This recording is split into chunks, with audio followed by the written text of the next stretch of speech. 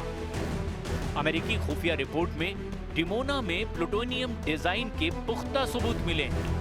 इसके बाद साल 1986 में इजराइल के एटमी प्रोग्राम का कच्चा चिट्ठा वहां काम करने वाले एक कर्मचारी ने खोला।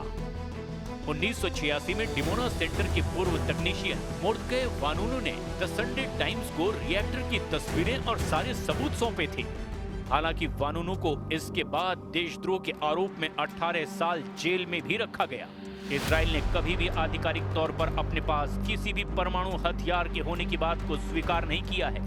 न ही इजराइल परमाणु अप्रसार संधि में शामिल हुआ। जून 2025 में लेबनान के अल मायादीन नेटवर्क और ईरान की तस्नीम न्यूज एजेंसी ने इजराइल के एटमी प्रोग्राम के हजारों दस्तावेज सामने लाने का दावा किया था। वक्त वक्त पर इजराइल के न्यूक्लियर प्रोग्राम को लेकर खुलासे होते रहे हैं, लेकिन ईरान ने अब नेतन्याहू के परमाणु प्रोग्राम से पर्दा उठाकर ऑपरेशन प्रॉमिस 4 शुरू करने की धमकी दी है।